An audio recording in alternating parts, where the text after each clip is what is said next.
Mingəçevirdə ölümlə nəticələnən bədbəxt hadisə olub. Hadisə Mingəçevir su anbarı ərazisində yerləşən əsas çimərlikdə qeydə alınıb.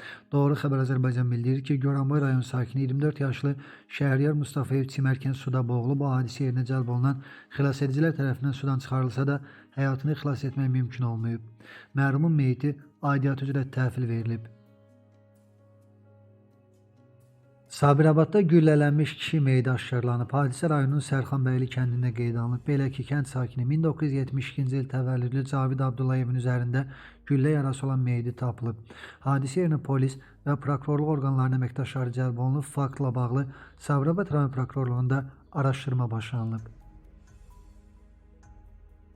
Gəncədə 23 yaşlı qızın yaşadığı evdə meyidi tapılıb. Hadisə şəhərin Muxtar Hacıyev küçəsində qeydə alınıb. Belə ki, 2003-cü il təvəllüdlü Sadıqovanın yaşadığı evdə cansız bədən aşkarlanıb. Hadisənin hansı şəraitdə və hansı səbəbdən baş verməsi hələlik məlum deyil. Faktla bağlı Gəncə şəhər prokurorluğunda araşdırma işləri gedir. Ötən gün Bakı şəhəri Xəzər rayonu Şüvəlan qəsəbəsində dənizdə nəzarətsiz ərazidə batan şəxsin meyidi tapılıb. Bu barədə Fövqəladə Hallar Nazirliyi məlumat yayıb. Bildirilib ki, 1998-ci il təvəllüdlü Mustafayev Adıgözəl Etibaroğlunun meyidi Nazirliyin kiçik həcmli gəmilərə nəzarət və sularda xilas etmə dövlət xidmətinin dalğıc xilasediciləri tərəfindən tapılaraq sudan çıxarılıb və aidiyyatı üzrə təhvil verilib.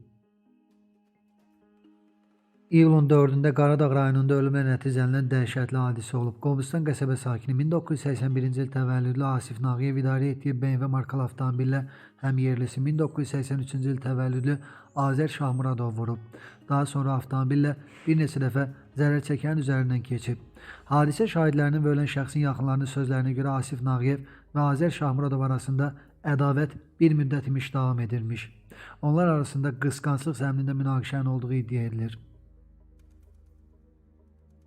Bakıda ölümlə nəticələnən dəhşətli yol qəzası baş verib. Doğru xəbər Azərbaycan bildirir ki, Nərimanov rayonu Ziya Bünyadov prospektində Mitsubishi Pajero Io markalı avtomobil 156 evakuasiya xidmətinin avtomobilinə çırpılıb.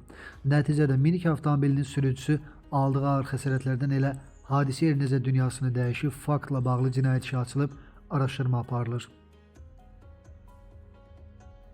Gəncədə isə 17 yaşlı yeniyetmə bıçaqlanıb. Bıçaqlanan şəxs Kəlbəcərin Nəcəfalı kənd sakini Yolçuyevdir. Bildirilib ki, o çənə nahiyəsindən bıçaq zərbəsi alaraq xəstəxanaya yerləşdirilib. Hadisənin hansı şəraitdə və kim tərəfindən törədilməsi məlum deyil. Əldə etdiyimiz son məlumata görə polislərin keçirdiyi müvafiq axtarış tədbirləri ilə kəsici alətlə xəsarət yetirməkdə şübhəli bilinən İbrahimli artıq saxlanılıb. Faktla bağlı araşdırma aparılır.